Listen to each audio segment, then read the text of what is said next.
The rifle felt cold in Vincent Quade's hands as he stood on the wooden porch, watching the first pale hints of sunrise bleeding across the Missouri sky, knowing that in less than an hour the woman he loved would be forced to leave forever. St. Louis sprawled behind him in the pre-dawn darkness of 1878, its gas lamps flickering like dying stars along the muddy streets. The Mississippi River churned somewhere in the distance, and Vincent could smell the familiar scent of wood smoke and livestock that always hung over the city at this hour. His heart hammered against his ribs as he stared at the grand house before him, 3 stories of whitewashed wood and pristine windows that belonged to Marcus Thornhill, the wealthiest landowner in the entire county. Vincent's boots scraped against the porch boards as he adjusted his grip on the Winchester, his jaw set with determination that bordered on recklessness. He had worked as a cowboy on various ranches since he was 16 years old, driving cattle from Texas to Kansas, sleeping under stars that seemed closer than any roof. Now, at 24, he had finally saved enough money to buy his own small piece of land just outside the city limits. But none of that mattered if Faith Emerson disappeared from his life at dawn. The door behind him opened with a soft creak, and Vincent turned to see her standing there in a simple traveling dress of dark blue cotton, her auburn hair pulled back in a hasty braid. Faith's green eyes were red from crying, but she held her chin high with the dignity that had first captured his attention 6 months ago at the summer dance. She was 22 years old, the niece of Marcus Thornhill's late wife, and she had been living in this house since her parents died of fever 3 years past. Vincent had met her when he came to discuss purchasing cattle from Thornhill's stock, and their eyes had locked across the parlor in a moment that changed everything. "Vincent, you should not be here," Faith whispered urgently, glancing back into the darkened hallway. "If my uncle sees you, he will have you arrested. Please, we discussed this last night. I have to go." "No." The single word came out harder than Vincent intended, and he softened his tone as he took a step toward her. "Faith, listen to me. I have been thinking all night, and there has to be another way. Your uncle cannot simply throw you out because you refuse to marry that banker from Chicago. This is your home." Faith's expression crumpled for just a moment before she composed herself again. "This has never been my home, not truly. I have been a guest here, tolerated because of my aunt's memory. But Uncle Marcus made his position clear yesterday. Either I marry Mr. Weston and bring an advantageous connection to the family, or I leave with nothing. He gave me until dawn, and dawn is almost here." Vincent moved closer, lowering his rifle but keeping it ready. The wood of the porch was old and worn, and he could see where Faith's small trunk sat packed by the door. Everything she owned in the world fit into that single leather case. Anger flared hot in his chest at the injustice of it all.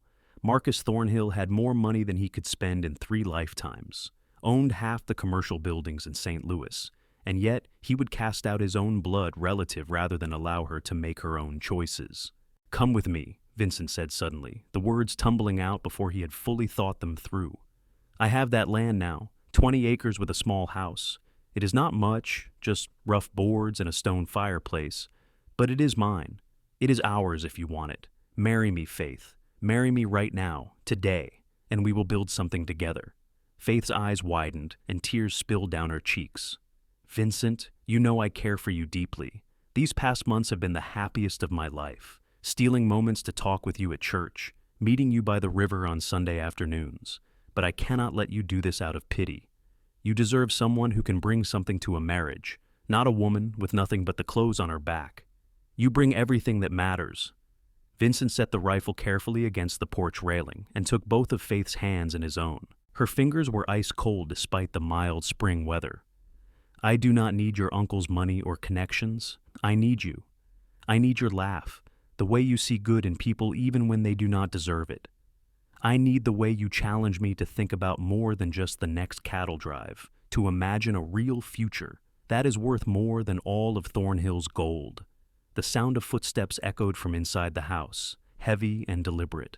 Faith's face went pale, and she squeezed Vincent's hands tightly. "He is coming. Vincent, please. I do not want you to get hurt because of me. Just let me go.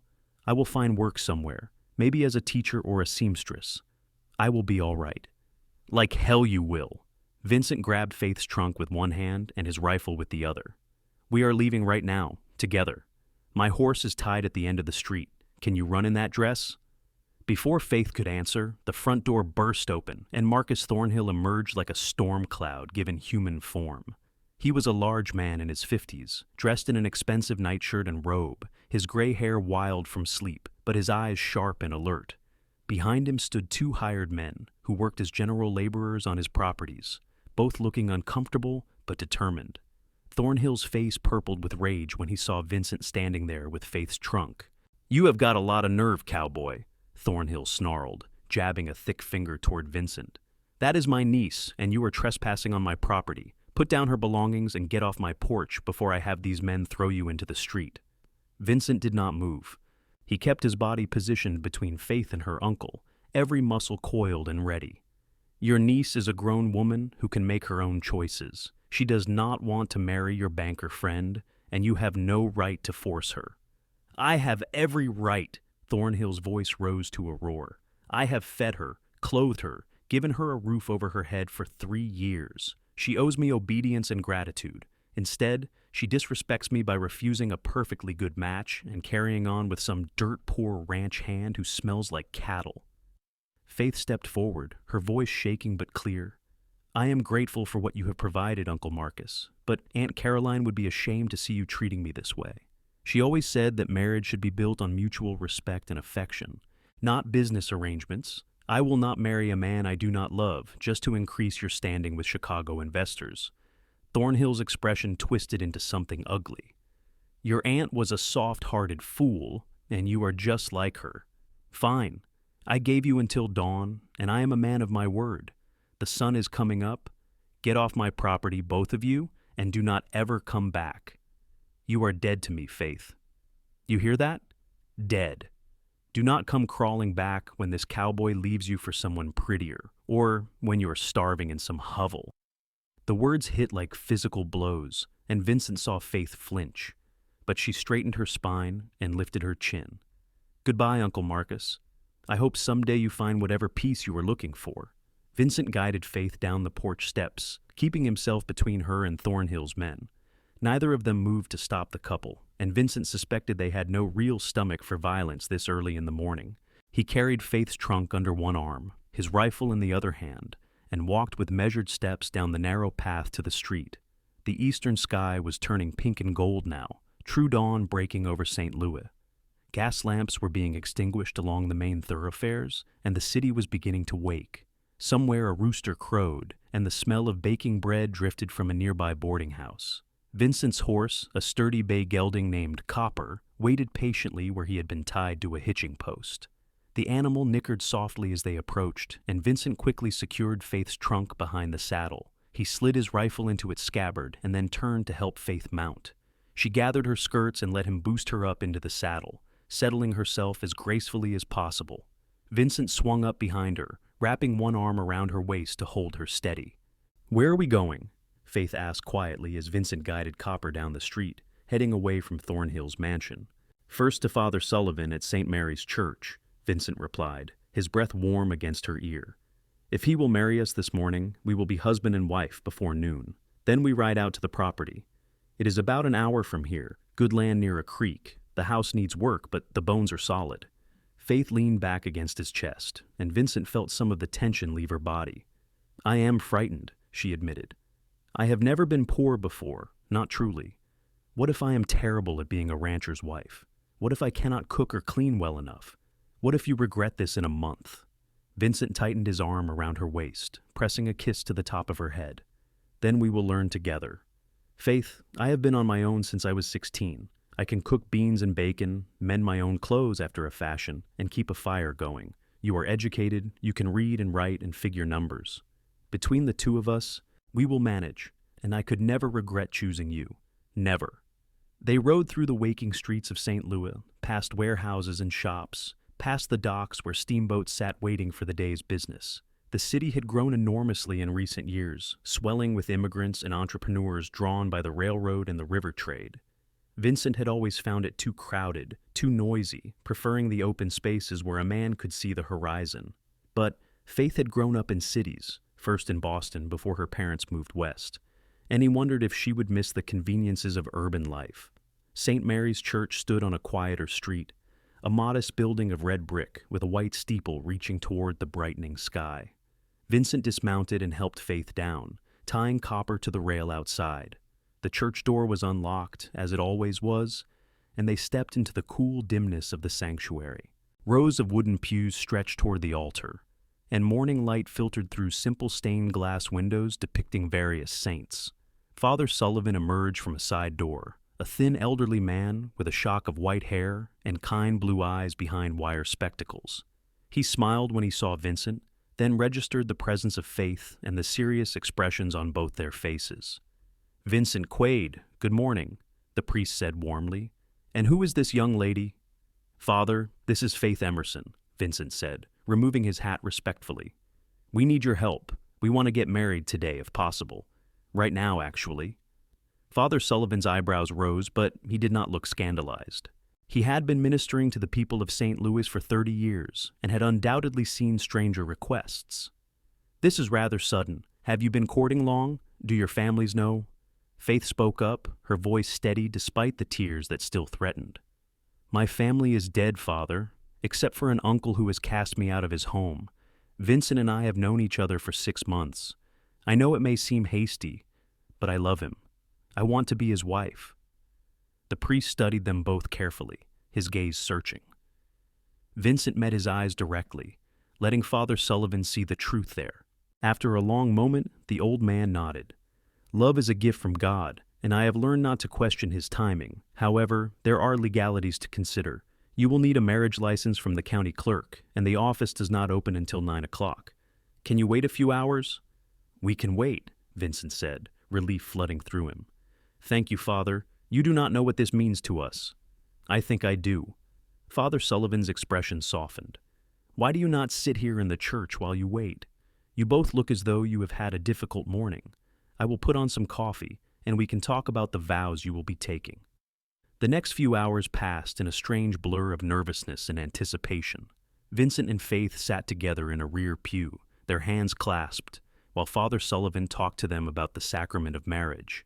He spoke of commitment and sacrifice, of building a life together through good times and bad. Vincent found himself hanging on every word, thinking about the future he was about to claim. He glanced at Faith's profile, the elegant line of her nose and jaw, the way morning light caught in her hair. She was so beautiful, it made his chest ache. When 9 o'clock finally arrived, they walked to the county clerk's office and filed the necessary paperwork. The clerk, a bored, middle-aged man with ink-stained fingers, barely looked at them as he processed the forms and collected the fee. Vincent counted out the coins carefully, watching his savings dwindle, but not caring. By 10 o'clock, they were back at St. Mary's, standing before the altar while Father Sullivan performed the ceremony. Vincent had witnessed plenty of weddings in his life, elaborate affairs with dozens of guests and fancy decorations. This was nothing like that. It was just the three of them in the quiet church, with dust motes dancing in the sunlight and the sound of traffic distant beyond the walls. But when Vincent slipped a simple gold band onto Faith's finger, a ring he had purchased 2 weeks ago, in hope more than expectation, he felt the weight of the moment settle over him like a benediction. This was real. This was forever. "I, Vincent Quade, take you, Faith Emerson, to be my lawfully wedded wife," he said, his voice rough with emotion. "I promise to love you, to provide for you, to stand by your side through whatever comes. I will never let you face this world alone." Faith's eyes were bright with tears as she repeated her own vows, her hand trembling in his. When Father Sullivan pronounced them husband and wife, Vincent pulled Faith into his arms and kissed her with all the pent-up fear and hope and love that had been building since he first stood on that porch with his rifle, determined to fight for her. They left the church as the noon bells were ringing across the city, married and ready to face whatever came next. Vincent helped Faith back onto copper, and this time, when he wrapped his arm around her waist, she was his wife. The words sang through his mind with a kind of wonder. Wife. Faith Quade now, no longer dependent on her uncle's grudging charity. The ride out to Vincent's property took them away from the city's heart, past farms and orchards just beginning to bloom with spring growth. The land here rolled gently, good soil that supported crops and grazing animals. Vincent's 20 acres sat near a bend in a creek that fed into the Merrimack River, with a grove of oak trees providing shade and a small house positioned to catch the morning sun. As they approached, Vincent tried to see it through Faith's eyes and felt a moment of doubt. The house was rough, built by the previous owner with more practicality than skill. One room served as kitchen, dining area, and parlor combined, with a single bedroom separated by a thin wall. The porch sagged slightly on one side, and several shutters hung crooked on their hinges. But Faith's face lit up as Vincent helped her down from the horse. "It is perfect," she breathed, walking toward the house with quick steps. "Vincent, it is truly perfect. Look at those trees, and the creek is so close. Can you hear the water?" Vincent could indeed hear the gentle burble of the creek, a soothing sound that had been one of the reasons he purchased this land. He unlocked the front door and carried Faith's trunk inside, setting it down on the worn plank floor. The interior was sparse, just a rough table with 2 chairs, a cook stove that had seen better days, and a bed frame with a thin mattress. His few possessions were scattered around: a change of clothes, some basic cooking implements, a shelf of books he had collected over the years. Faith walked through the space slowly, running her hand along the table, peering into the bedroom. Vincent watched her anxiously, trying to gauge her reaction. She had lived in Marcus Thornhill's mansion, with its fine furniture and multiple servants. This had to be a shock, no matter how brave she was being. "We will need curtains," Faith said finally, turning to face him with a small smile. "And the stove should be cleaned before we try to cook on it. Do you have any fabric, or will we need to go into town?" The practical question eased something in Vincent's chest. "I have some money left. Not much, but enough for supplies. We can go tomorrow if you want. Today I thought we might just settle in, get comfortable. I can catch some fish from the creek for dinner." Faith crossed the room to him, reaching up to cup his face in her hands. "Vincent Quade, you just married me after knowing me for only 6 months. You stood up to my uncle and offered me everything you have. I think the least I can do is learn to appreciate whatever dinner you provide." Vincent captured her hands and kissed her palms, then her wrists, breathing in the faint scent of lavender that always seemed to cling to her skin. "I love you," he said simply. "I have loved you since that first day in your uncle's parlor, when you told me you thought cattle were beautiful creatures, and you did not understand why people treated them so roughly. No one had ever said anything like that to me before." "I love you too." Faith's voice was soft but certain. "I was so lonely in that house, so lost after my parents died. And then you walked in like something out of a story, tall and sun-browned and kind. You listened when I talked. You made me feel like I mattered." They stood there in the simple room, holding each other as afternoon light spilled through the uncurtained windows. Vincent had slept in bunkhouses and under stars, had spent months at a time with nothing but his horse and the open trail. But this moment, in this rough house with this woman in his arms, was the first time he truly felt like he had come home. The next weeks unfolded in a rhythm of hard work and small joys. Vincent spent his days working on the property, repairing fences and clearing land for planting. He had enough money left to buy a milk cow and some chickens, along with seeds for a vegetable garden. Faith threw herself into making the house a home, scrubbing every surface until it gleamed, sewing curtains from fabric they purchased in town, even attempting to build shelves with mixed success. She had never done manual labor before, and her hands blistered and ached. But she did not complain, and Vincent found himself falling more in love with her every day as he watched her determination. They learned each other's habits and quirks. Faith was cheerful in the mornings, while Vincent preferred silence until he had coffee. She hummed while she worked, old hymns and folk songs, filling the house with music. Vincent discovered that she was actually a decent cook once she got the hang of the temperamental stove, and she seemed to genuinely enjoy experimenting with different recipes.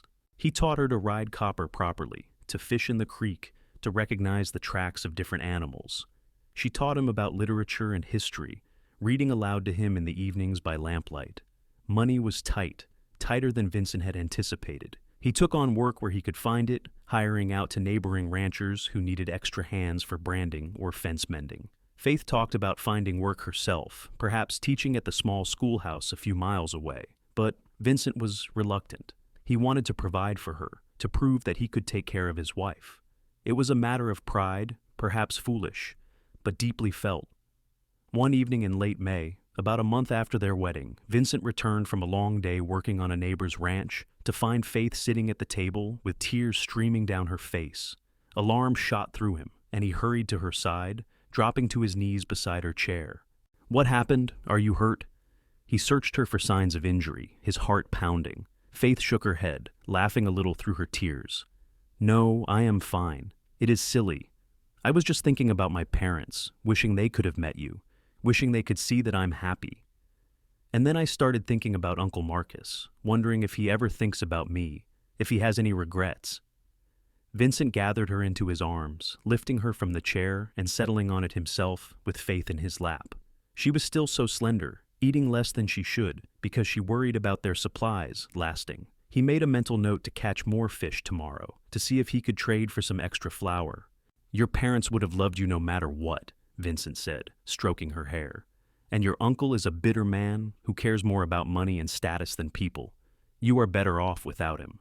"I know." Faith pressed her face against his neck. "I do not regret leaving, and I do not regret marrying you. But sometimes I just feel so tired, Vincent. Everything is hard here. The garden is not growing as well as it should, and the roof leaks in the corner of the bedroom when it rains, and I burned the bread this morning while you were gone. I keep thinking I should be better at this by now." "You are doing amazing," Vincent insisted, tilting her face up to look at him. "Faith, you went from living in a mansion to living in this rough cabin without a single complaint. You work harder than anyone I have ever known. Give yourself some grace. We are building something here, together. It does not happen overnight." Faith kissed him then, soft and sweet, and Vincent felt the familiar spark of desire that always flared between them. They were still newly married, still learning each other's bodies with a mixture of passion and tenderness. He carried her to the bedroom, leaving the door open to catch the evening breeze, and they made love slowly as the sun set outside and painted the walls gold and crimson. Later, lying tangled together in the narrow bed, Vincent found himself thinking about the future. He wanted to give Faith more than this struggle, more than just scraping by from one month to the next. He wanted to build a real ranch, with enough cattle to provide a steady income. He wanted to expand the house, add a proper parlor where Faith could entertain visitors, maybe eventually a nursery for children. The thought of Faith heavy with his child sent a fierce wave of protectiveness through him. "What are you thinking about?" Faith murmured sleepily, her fingers tracing idle patterns on his chest. "I am thinking about buying cattle," Vincent said. "There is going to be a stock auction in 2 weeks, good breeding stock from Texas. If I could get a dozen head, maybe more, we could really start building something. The land here is perfect for grazing. How much would that cost?" Faith's voice was more alert now, practical. "More than I have." Vincent sighed. "I have been thinking about asking for a loan from the bank. I hate the idea of going into debt, but sometimes you have to spend money to make money." Faith was quiet for a long moment. Then she said, "I have something I did not tell you about. After my parents died, they left me a small inheritance. Uncle Marcus was supposed to hold it in trust until I turned 25 or married. I never mentioned it because I thought he would withhold it out of spite after I refused Mr. Weston. But legally it belongs to me now that we are married. We could go to the bank tomorrow and inquire about it." Vincent sat up, looking down at her in the dimness. "Faith, why did you not say anything before now?" She bit her lip, looking uncertain. "I did not want you to think I was keeping secrets, and honestly, I was not sure the money still existed. Uncle Marcus could have found some legal way to keep it, but it is worth asking about, is it not?" "It is absolutely worth asking about." Vincent pulled her into a tight embrace. "We are going to town first thing in the morning." St. Louis felt different when they rode in the next day, less threatening now that Faith was his wife and they had a home to return to. They made their way to Merchant's Bank, an imposing building of gray stone near the river. Inside, the air was cool and hushed, with dark wood paneling and brass fixtures that gleamed in the gaslight. A clerk directed them to a private office where a banker named Mr. Peterson reviewed their case. Peterson was a thin man with a narrow face and calculating eyes. He listened as Faith explained about her inheritance, his expression giving nothing away. Finally, he opened a ledger and ran his finger down a column of entries. "Ah, yes, the Emerson Trust," he said. "Established 3 years ago with a principal sum of $2,000. The money has been sitting here accruing interest. You are Faith Emerson." Faith Quade now, she corrected, showing him their marriage certificate. This is my husband, Vincent. Peterson studied the document carefully, then nodded. Everything appears to be in order. As you are now married, you have the legal right to access these funds. However, I should note that your uncle, Marcus Thornhill, left instructions that if you attempted to claim this money, we were to notify him immediately. He said something about you being under the influence of unsavory characters. Vincent felt his temper flare, but Faith squeezed his hand warningly. Mr. Peterson, she said calmly, I am 22 years old, married, and of sound mind. My uncle has no legal authority over me or my inheritance. I would like to withdraw the funds, please. The banker hesitated, clearly uncomfortable with going against someone as powerful as Marcus Thornhill. But the law was clear, and eventually he nodded. Of course, Mrs. Quade. How would you like the money, cash or bank draft? They left the bank an hour later, with most of the money transferred to an account in both their names, and $500 in cash for immediate expenses. Vincent felt almost dizzy with relief. $2,000 was more than he had expected, enough to buy good breeding cattle and still have plenty left over for improvements to the property and supplies to see them through the next year. Your parents, he said, as they stood on the sidewalk outside the bank. They must have worked hard to save that much. They did. Faith's eyes were sad but proud. Father was a lawyer in Boston. He moved west because he believed in the opportunities here, but he never got to fully realize his dreams. He and Mother died within days of each other from the fever. I think knowing this money is going toward building something good, something lasting, would make them happy. Vincent kissed her forehead, not caring who might see them. We will make them proud, I promise you that. The next 2 weeks were a whirlwind of activity. Vincent attended the stock auction and carefully selected 15 head of cattle, primarily young cows with good breeding potential, plus 1 young bull. He hired help to drive them back to the property, and Faith worked to prepare temporary enclosures to keep the animals contained until they could build proper fencing. She proved surprisingly good with the cattle, moving among them without fear, speaking to them in a soft voice that seemed to calm them. They used some of the money to hire a carpenter to repair the roof and straighten the sagging porch. Faith insisted on buying better furniture, including a real bed frame and mattress, a comfortable settee for the main room, and a proper cook stove. Vincent protested at first, worried about spending too much, but Faith was firm. We are building a home, she said, not just surviving.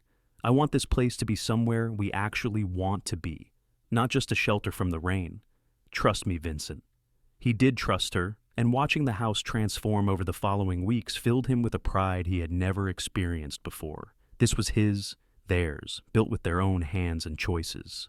When Faith hung wildflowers in jars on the new shelves, when she placed a braided rug she had made from scrap fabric in front of the hearth, when she arranged his books neatly alongside her own, Vincent felt a contentment that went bone deep. The cattle adapted well to the land, grazing peacefully near the creek. Vincent rode out every day to check on them, to move them to fresh pasture, to ensure none had wandered off or fallen ill. It was hard work, sometimes backbreaking, but it was his work. He was no longer laboring to build someone else's dream. This was his own legacy taking shape. Summer came in full force, hot and humid as it always was in Missouri. The garden Faith had planted began to produce, yielding tomatoes and squash and beans. She learned to can and preserve, filling jars that lined the shelves in colorful rows. Vincent built a small chicken coop, and the hens began laying regularly, providing eggs for breakfast. Slowly, incrementally, they were becoming self-sufficient. One afternoon in July, Faith was working in the garden when a fancy carriage rolled up the long drive to their house. Vincent was in the barn, but he heard the horses and came out quickly, his hand instinctively moving to the rifle he kept near the door. His breath caught when he saw the coat of arms painted on the carriage door. He recognized it, Marcus Thornhill's personal vehicle. The carriage door opened, and Thornhill himself stepped out, looking distinctly out of place in his fine suit amid the rural simplicity of the ranch. Behind him came another man, younger, perhaps 30 years old, well-dressed in a tailored coat and expensive boots. Vincent did not recognize him, but something about the way Thornhill stood beside him suggested importance. Faith had seen the carriage too, and came hurrying from the garden, dirt on her skirts and a trowel still in her hand. She stopped beside Vincent, and he felt her body go tense. He reached out and took her free hand, squeezing gently. Thornhill looked around the property with an expression of disdain. "So, this is where you have been hiding, Faith, living like a peasant when you could have had everything. What do you want, Uncle Marcus?" Faith's voice was steady, but Vincent could hear the tremor underneath. "You made it very clear that I was no longer welcome in your life." "I made a mistake," Thornhill said, and the admission clearly cost him. "I acted in anger, and I have come to make amends. This is Mr. Daniel Weston, the banker from Chicago I wanted you to meet. He has been very understanding about the situation, and he is still willing to marry you if you agree to annul this ridiculous arrangement." He waved dismissively at Vincent. Vincent felt rage building in his chest, but before he could speak, Faith laughed. It was a genuine laugh, full of incredulity. "You cannot be serious. Uncle Marcus, I have been married for 2 months. I have a home, a husband I love. Did you really think you could show up here and I would just walk away from all of that?" Daniel Weston stepped forward, his expression condescending. "Mrs. Quade or Miss Emerson, whichever you prefer. I understand this cowboy may have seemed romantic in the moment, but surely you can see this is not a sustainable life. You are clearly struggling. Look at yourself, dressed in rags, working in the dirt like a common laborer. I can offer you a life of comfort in Chicago, society, culture. You would never have to worry about money again." "I do not want your money." Faith's voice rose, sharp with anger. "And I am not dressed in rags. This is a practical work dress, which I need because I am actually building something meaningful instead of sitting in a parlor discussing the weather. My husband is worth 10 of you, Mr. Weston. He is honest and hard-working and treats me with respect. Can you say the same?" Weston's face darkened. "I am trying to be reasonable here. Thornhill has explained that you were coerced into this marriage, that this man took advantage of your vulnerable position. We can help you. You do not have to be afraid anymore." Vincent had heard enough. He released Faith's hand and took a step forward, putting himself between her and the two men. "You need to leave, now. My wife has made her position clear. She does not want your help, and she sure as hell does not want to marry you. This land is ours, and you are trespassing." Thornhill sneered. "You cannot speak to us that way, boy. I could buy and sell you 100 times over. One word from me, and every merchant in St. Louis will refuse to do business with you. I can make your life very difficult." "Then I guess we will find out how difficult you can make it," Vincent said evenly, "because we are not leaving, and Faith is not going anywhere with you. You gave up any right to her when you threw her out. She is my wife now, and I protect what is mine." For a long moment, the four of them stood in tense tableau, the humid summer air thick with unspoken threats. Then Faith moved to stand beside Vincent, slipping her hand into his. "Goodbye, Uncle Marcus. Goodbye, Mr. Weston. I wish you both well, but my answer is final. Please do not come back." Thornhill looked like he wanted to argue further, but Weston placed a hand on his arm. "Come on, Marcus. She has made her choice. Let her live with the consequences." They climbed back into the carriage, and the driver turned the horses around. Vincent and Faith stood together watching until the vehicle disappeared down the road in a cloud of dust. Only when it was completely out of sight did Vincent feel the tension drain from his body. "Are you all right?" he asked Faith, turning to examine her face. She was trembling slightly, but her expression was fierce. "I am wonderful. Did you see his face when I refused? Uncle Marcus cannot stand being told no. And that horrible Mr. Weston, acting like he was doing me some kind of favor. As if I would ever want to marry someone so full of himself." Vincent pulled her into his arms, holding her tightly. "You were magnificent. I was ready to punch both of them, but you handled it better than I could have. We handled it together." Faith looked up at him, her green eyes bright. "That is what marriage is it not? Facing things together. I am not afraid of Uncle Marcus or his threats. We have something real here, Vincent. Something he could never understand because he only values money and status." They walked back to the house hand in hand, leaving the garden tools where they had dropped them. That evening, they sat together on the repaired porch, watching the sun set over their land. The cattle were dark shapes in the distance, and the chickens had settled into their coop for the night. Everything was peaceful, exactly as it should be. "Do you think he will really try to make trouble for us?" Faith asked, leaning her head on Vincent's shoulder. "Maybe," Vincent admitted, "but we will deal with it if he does. We have each other, and we have this land. That is enough." August brought a heat wave that seemed to suck all the moisture from the air. The creek ran lower than Vincent had ever seen it, and he worried about water for the cattle. He spent long days digging a deeper well, working in the blazing sun until his back ached and his hands were raw. Faith brought him water and cool cloths, scolding him for pushing too hard, but he could not stop. The cattle needed water, and he would provide it. Marcus Thornhill did not return, but his influence was felt.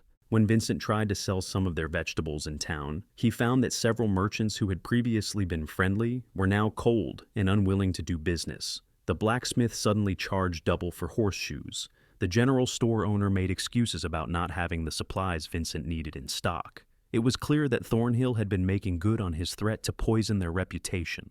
Faith was furious when she learned about it. "This is ridiculous. He is a grown man acting like a spiteful child. We should go to the sheriff." "And say what?" Vincent asked wearily. "That we think Thornhill is bad-mouthing us? There is no law against that, Faith. We just have to ride it out, prove ourselves to people over time." But riding it out was harder than Vincent had anticipated. Their cash reserves were dwindling faster than he had planned, and the cattle would not be ready to sell for at least another year. He took on more work with neighboring ranchers, sometimes being gone for days at a time, leaving Faith alone on the property. He hated being away from her, hated worrying about whether she was safe, whether she had enough to eat. The weight of responsibility pressed down on him constantly. One evening in late August, Vincent returned from a week-long cattle drive to find Faith in the garden, her face flushed from the heat and exertion. She straightened when she saw him, wiping her hands on her apron, and he could see immediately that something was different. There was a light in her eyes, a secret smile playing at her lips. "What is it?" he asked, dismounting and walking toward her. "What happened while I was gone?" Faith took his hands, pulling him close. "Vincent, I have news. I did not want to tell you until I was certain, but I saw the doctor in town yesterday. I'm going to have a baby. We are going to be parents." The world seemed to tilt sideways for a moment. Vincent stared at Faith, processing her words. A baby. Their baby. He was going to be a father. The magnitude of it crashed over him like a wave, equal parts joy and terror. How was he supposed to provide for a child when they were barely managing as it was? What if something went wrong? What if he failed them both? But then he saw the hope and happiness on Faith's face, and his own worries seemed less important. He swept her up in his arms, spinning her around despite her laughing protests that he should be careful. When he set her down, he kissed her deeply, pouring all his love and promise into that kiss. "When?" he asked when they finally broke apart. "When will the baby come?" "The doctor thinks late March, early April," Faith said. "We have time to prepare. We will need to set up a nursery, get supplies, maybe find a midwife to help with the delivery." "Oh, Vincent, I am so happy. I know things have been difficult, but this feels like a sign that we are going to be all right." Vincent rested his forehead against hers, his hands splayed protectively over her still flat stomach. "We are going to be all right. I will make sure of it. I will work twice as hard, save every penny. Our child is going to have everything they need." The next months were a study in determination. Vincent pushed himself relentlessly, taking every job offered, working dawn to dusk and beyond. He built a cradle from oak wood, sanding it until the surface was smooth as silk. Faith sewed baby clothes from fabric purchased with their dwindling savings, her stitches precise and careful. They converted a corner of the bedroom into a nursery space, hanging curtains for privacy and painting the walls a cheerful yellow.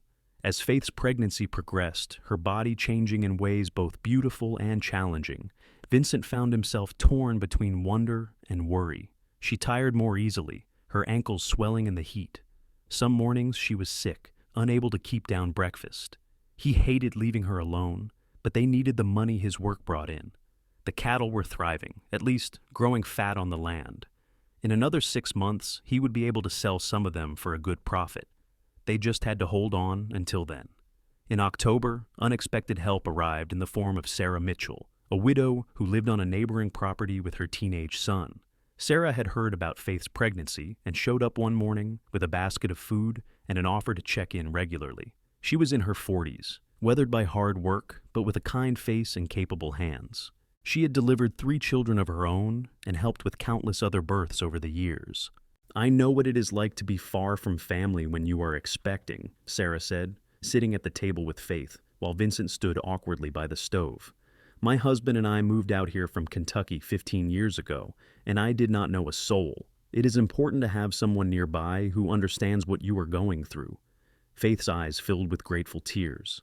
"Thank you. I have been trying not to worry, Vincent, but honestly, I am terrified. I do not know anything about babies or childbirth. My mother died before she could teach me these things." Sarah reached across the table and squeezed Faith's hand. "That is what I am here for. We will get through this together. And you," she turned her sharp gaze on Vincent. "Stop looking so worried. Women have been having babies since the beginning of time. Faith is young and healthy. She will be fine." Sarah became a regular presence in their lives, stopping by several times a week to check on Faith, bringing food when she could, and offering advice and reassurance. Her son Tom helped Vincent with some of the heavier work around the property, refusing payment but accepting home-cooked meals in return. It was the first real friendship they had established since moving to the ranch, and Vincent felt some of his isolation easing. Winter came early that year, bringing cold rain that turned the roads to mud and made travel difficult. Vincent focused on maintaining the property, ensuring the cattle had adequate shelter and food. He spent evenings by the fire with Faith, his hand resting on her swollen belly, feeling their child move. Those quiet moments were precious, islands of peace in the constant struggle to make ends meet. Christmas arrived with little fanfare. They could not afford gifts, but Faith cooked a special meal with a chicken Tom had brought them. They attended services at a small church they had discovered a few miles away, where the congregation was welcoming despite the rumors that followed them from St. Louis. Vincent found himself praying more than he had in years, asking for strength, for guidance, for the health of his wife and unborn child. The new year of 1879 brought snow, unusual for St. Louis, but not unheard of. Vincent woke one morning to find several inches blanketing the ground, transforming the familiar landscape into something magical. Faith was delighted, insisting they go outside despite the cold. They walked hand in hand through the pristine snow, their breath visible in the frigid air. Faith's pregnancy was obvious now, her body round and full with life. She moved more slowly, but her spirit was undimmed. "What do you hope for?" she asked suddenly, stopping to look at him. "For the baby, I mean. Do you want a boy or a girl?" Vincent considered the question. "I just want them to be healthy, and I hope they have your kindness, your strength. You are the bravest person I have ever known, Faith." "I am not brave," she protested. "I am terrified most of the time." "That is what makes you brave," Vincent said. "You are afraid, but you do it anyway. You left everything familiar to build this life with me. You face every challenge without complaint. If our child has even half your courage, they will be remarkable." February brought warmer weather and a sense of anticipation. Faith was uncomfortable now, her back aching constantly, her sleep disrupted. Sarah visited daily, monitoring Faith's condition with an experienced eye. Everything seemed to be progressing normally, but Vincent could not shake his anxiety. He had seen too many things go wrong in life to trust in easy outcomes. In early March, Vincent sold 5 head of cattle to a rancher from Kansas who was passing through. The price was better than he had hoped for, and suddenly they had breathing room financially. He immediately used some of the money to stock up on supplies, buying extra food, lamp oil, firewood. He wanted Faith to have everything she might need in the weeks ahead. The baby came on a rainy night in early April, 2 weeks earlier than the doctor had predicted. Vincent had been in the barn checking on a cow that seemed unwell when he heard Faith call out. He ran to the house to find her leaning against the table, one hand pressed to her lower back, her face pale but determined. "It is time," she said simply. "The pain started about an hour ago, but they are getting closer together now. You need to fetch Sarah." Vincent felt panic rise in his throat, but he forced it down. Faith needed him to be calm, to be strong. He helped her to the bedroom, made sure she was comfortable, and then rode through the rain to Sarah's property as fast as Copper could manage. Sarah came immediately, bringing her son to keep Vincent company while she worked. The hours that followed were the longest of Vincent's life. He paced the main room, while Sarah tended to Faith in the bedroom. He could hear Faith crying out occasionally, and each sound was like a knife to his heart. Tom tried to distract him with conversation, but Vincent could barely focus. All he could think about was the woman he loved, suffering behind that closed door, and his inability to help her. Dawn was breaking, pale light filtering through the windows, when Vincent finally heard a different sound, the thin, reedy wail of a newborn. He was on his feet instantly, but Sarah emerged before he could rush into the bedroom. She was smiling, tired but triumphant. "You have a son," she said. "A big, healthy boy with good lungs." And Faith did wonderfully. "She is exhausted but fine. You can go in now." Vincent walked into the bedroom on shaking legs. Faith lay propped against pillows, her hair damp with sweat, her face pale and drawn. But in her arms, wrapped in a soft blanket, was a tiny red-faced baby. Vincent approached slowly, reverently, hardly daring to breathe. Faith looked up at him with such love and pride that he felt his eyes burn with tears. "Meet your son," she whispered. "We need to give him a name." Vincent knelt beside the bed, reaching out to gently touch the baby's soft cheek. His son. The reality of it hit him fully, and he felt something crack open in his chest, a well of emotion so deep he could hardly contain it. "What about William?" he suggested, his voice rough. "After your father?" Faith's smile was radiant despite her exhaustion. "William Vincent Quade. It is perfect." Vincent spent the next days in a haze of wonder and worry. William was so small, so fragile seeming, and yet he had a powerful grip and healthy appetite. Faith recovered quickly, her natural strength reasserting itself. She took to motherhood with the same determination she brought to everything else, learning to nurse, to soothe, to interpret the different cries. Vincent helped however he could, changing soiled cloths, walking the floor with William when he fussed, bringing Faith food and water. Sarah visited regularly, checking on both Faith and the baby, offering guidance and reassurance. The women of the small church also came by, bringing food and baby clothes, welcoming Faith into a community of mothers. Vincent watched his wife blossom in these relationships, saw how the isolation that had marked their first year was finally easing. Spring bloomed across the land, and with it came renewed hope. The cattle had thrived over winter, and Vincent now had a herd of 18 head, enough to start making real money. He sold several more that May, putting the profits toward improvements to the property. He hired help to build a proper barn and to extend the house, adding a separate room for William. It was no longer just about survival. They were building something lasting, something that would endure for their son and whatever other children might come. Summer brought good weather and better fortune. Vincent's reputation as a reliable cattleman was growing, despite Thornhill's attempts at sabotage. Ranchers from as far as Kansas were coming to look at his stock, impressed by the quality of the animals and the obvious care given to them. Faith had begun teaching reading and arithmetic to children from neighboring farms, holding classes in their main room twice a week. It brought in a small income, but more importantly, it gave her a sense of purpose beyond household duties. William thrived, growing from a tiny infant into a chubby baby with his mother's green eyes and his father's dark hair. Vincent had never imagined the fierce love he could feel for another human being. Watching William smile for the first time, hearing his gurgling laugh, seeing him reach for a toy with chubby hands, these simple moments filled Vincent with joy so intense it was almost painful. One afternoon in July, a year after Thornhill's visit, another carriage rolled up their drive. Vincent tensed immediately, but this carriage was different, smaller and less ostentatious. A young man stepped out, well-dressed but not flashy, carrying a leather case. He approached the porch where Vincent and Faith sat with William, playing on a blanket between them. "Mr. and Mrs. Quade," the man asked politely. "My name is James Hartford. I am an attorney from St. Louis. I have been trying to locate you for several weeks. May I have a moment of your time?" Vincent stood, positioning himself protectively. "What is this about?" Hartford glanced at Faith. "It concerns Marcus Thornhill. I am afraid I have some difficult news. Mr. Thornhill passed away 3 weeks ago. Heart failure, according to the doctors. As his only living relative, Mrs. Quade, you are mentioned in his will." Faith's face went white, and she reached for Vincent's hand. "He is dead? Uncle Marcus is dead? I am sorry for your loss," Hartford said, though his tone suggested he had heard enough about the family situation to know the relationship was complicated. Mr. Thornhill left the bulk of his estate to various business associates and charities, However, he made a late addition to his will about 6 months ago.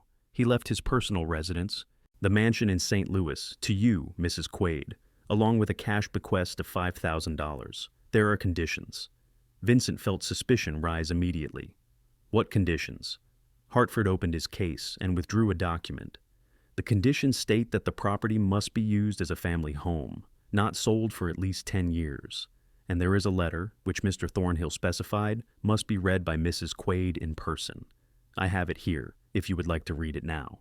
Faith took the sealed envelope with trembling hands. She looked at Vincent, who nodded encouragement, and then broke the seal. Her eyes moved over the page, and Vincent watched her expression change from confusion to sadness to something like understanding. When she finished, she handed the letter to Vincent silently. The handwriting was shaky, suggesting Thornhill had written it while ill. The words were simple, but carried weight. It's Faith, I have been a fool and a bitter old man. Your aunt would be ashamed of me for how I treated you. I see that now, too late. The reports I have received suggest you have built a good life with your cowboy, that you are happy. I do not ask for forgiveness, I do not deserve it. But I want to give you what should have been yours all along. The house, the money, all of it should help provide for your family. I hope you have a better life than I did. I hope you learn to forgive, even if you cannot forgive me. Marcus. Vincent lowered the letter, looking at Faith. Tears streamed down her face, but she was smiling through them. He changed his mind, she whispered. At the end, he changed his mind. They spent the next days discussing what to do with Thornhill's unexpected bequest. $5,000 was a fortune, more money than Vincent had ever imagined possessing. The mansion in St. Louis was worth even more, though neither of them had any desire to live there. Eventually, they decided to keep the ranch as their primary home, but to rent out the mansion, using the income to further develop their property and to set aside funds for William's future. The legal process took months to sort out, but by the end of 1879, they were in a comfortable financial position for the first time. Vincent used some of the money to buy more land, expanding their property to 60 acres. He purchased additional cattle, hired seasonal help to manage the growing herd. Faith continued her teaching, finding genuine joy in watching children learn. And William grew, changing from a baby into a toddler, taking his first wobbling steps in the spring of 1880. Life settled into a rhythm that felt right. Hard work balanced with moments of joy. Challenges faced together. The community around them grew stronger, with regular gatherings at the church and neighboring families helping each other through difficult times.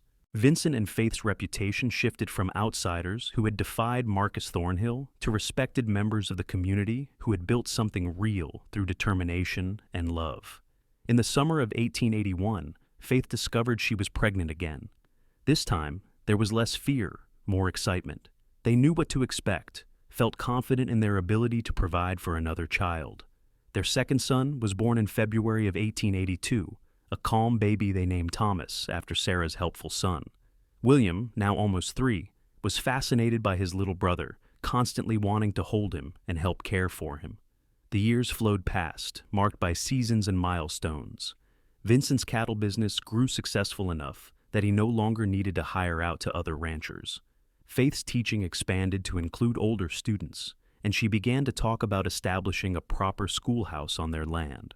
They added rooms to the house as needed, transforming the rough cabin into a sprawling home filled with laughter and life.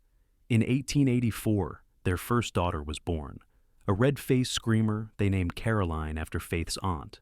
William and Thomas adored their baby sister, fighting over who got to hold her. The house felt full in the best possible way, chaotic and loving. Vincent sometimes stood in the doorway watching his family and marveled at how far they had come from that desperate dawn when he stood on Thornhill's porch with his rifle, ready to fight for a future that seemed impossible. They visited Marcus Thornhill's grave once, years after his death. Faith stood silently before the stone marker, one hand resting on Vincent's arm. "I forgive him," she said finally, not because he deserved it, but because carrying anger serves no purpose. He was a broken man who found a small measure of redemption at the end. That is enough. Vincent pressed a kiss to her temple, thinking about forgiveness and grace, about second chances and new beginnings. They had built something beautiful from the ashes of Faith's old life, something worth fighting for, worth protecting. By 1890, 12 years after that fateful morning, the Quade Ranch was one of the most prosperous in the region. Vincent employed several full-time hands to help manage the large cattle herd. Faith's school had become official, with a proper building and a salary paid by the county. William was 12, already showing signs of his father's height and his mother's intelligence. Thomas was 8, quieter but thoughtful, always reading. Caroline was 6, wild and fearless, constantly following her brothers and the ranch hands around. Vincent was 36 now, his body stronger from years of physical labor, his face weathered by sun and wind but content. Faith at 34 was more beautiful than ever, her confidence and competence shining through in everything she did.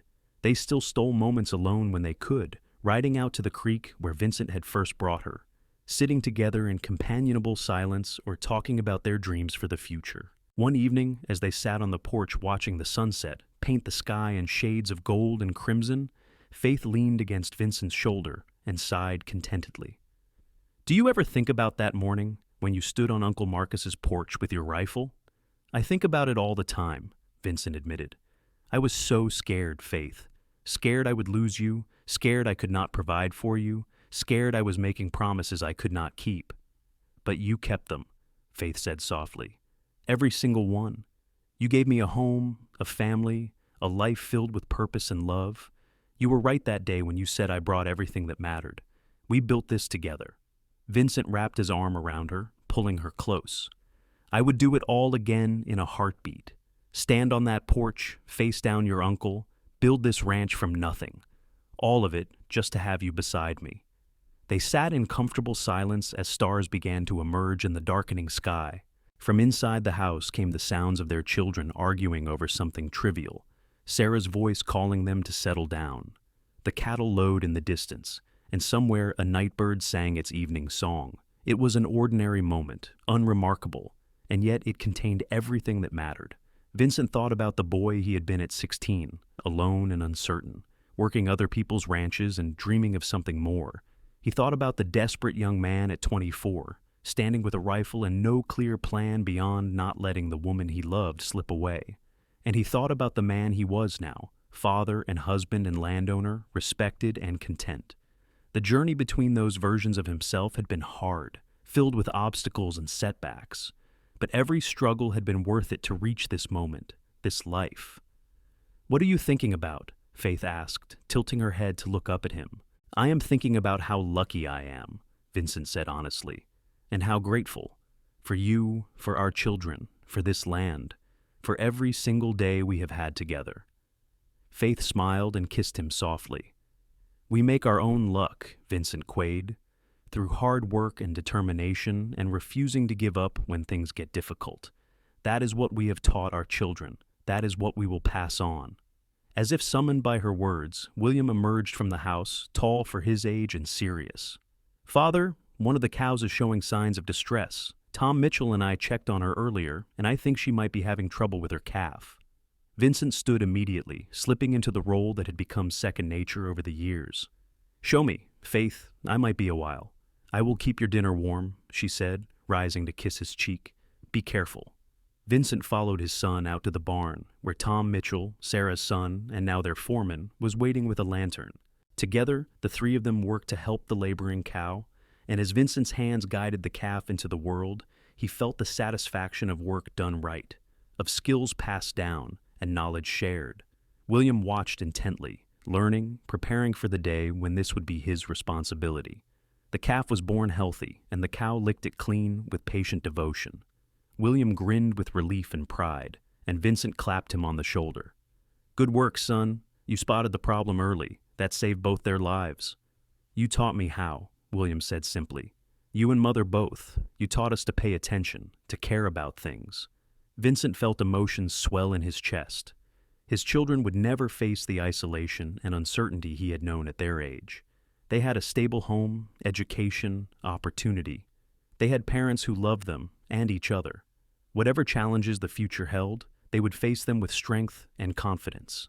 Later that night, after the children were finally asleep and the house was quiet, Vincent lay in bed with Faith curled against his side. Moonlight streamed through the window, illuminating the familiar room they had shared for over a decade. Faith's breathing was soft and even, and Vincent thought she was asleep until she spoke. "I am proud of us," she murmured. "Proud of what we have built, not just the ranch and the house, but the life, the family.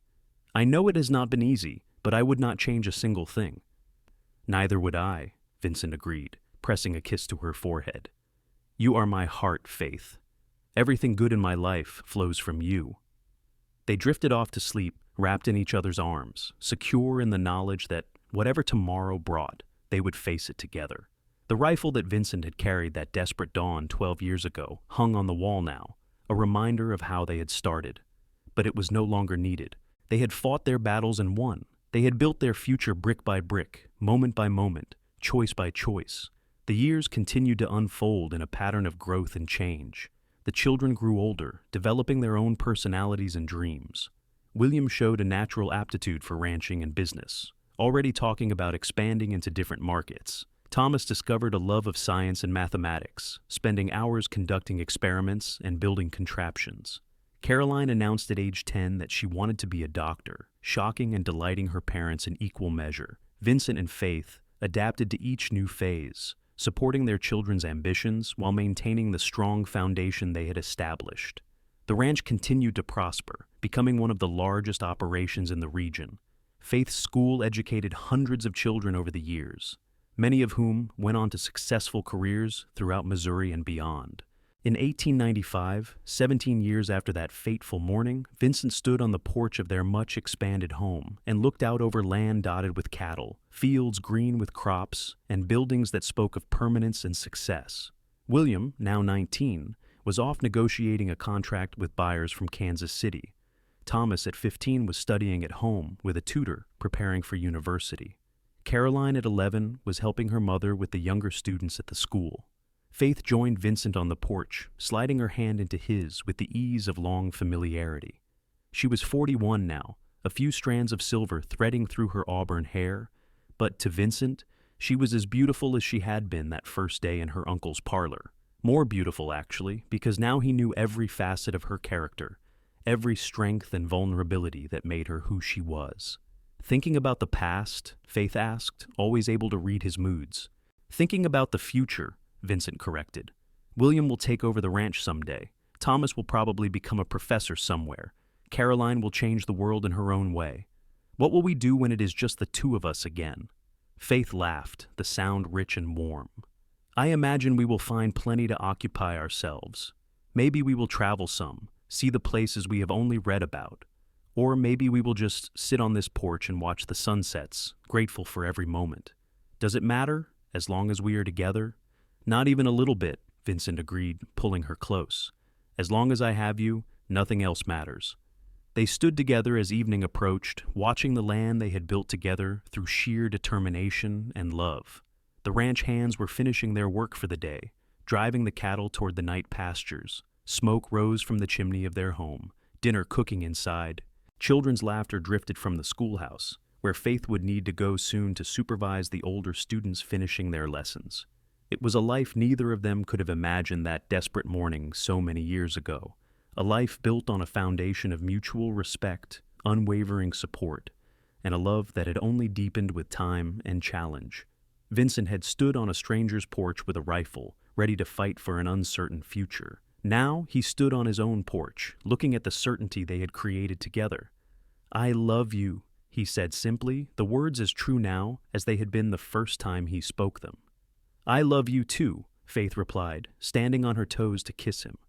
"Always and forever, Vincent Quade, from that dawn to this one, and every dawn to come." The sun sank below the horizon, painting the sky in brilliant colors, and Vincent held his wife close, surrounded by the life they had built. It had not been easy. There had been setbacks and struggles, moments of doubt and fear, but they had faced every challenge together, and together they had prevailed. The rifle had been a symbol of his willingness to fight for their love, but the real weapon, the thing that had truly saved them, was the commitment they made to each other, the promise to stand together no matter what came. That promise had carried them through poverty and plenty, through uncertainty and success. It had given them children and community, purpose and peace. And as Vincent looked into Faith's eyes in the fading light, He knew with absolute certainty that it would carry them through whatever the future held. They had started with nothing but love and determination. They had built an empire, not of money or land, though they had those things too, but of meaning and connection and joy. As darkness settled over the ranch, Vincent and Faith went inside to join their family for dinner. The table was crowded and noisy, filled with the chatter of children and the warmth of togetherness. Vincent looked around at the faces he loved most in the world and felt his heart overflow with gratitude. This was what he had fought for that morning so long ago. This was what had been worth every sacrifice, every struggle, every moment of doubt. Faith caught his eye across the table and smiled, that special smile she reserved just for him. And Vincent smiled back, thinking about Dawn and rifles and desperate stands, thinking about choices made and risks taken, thinking about love that endured and dreams that came true against all odds. Their story had started in darkness with an ultimatum and a deadline, but it had bloomed into light, into a life filled with more happiness than he had ever dared imagine.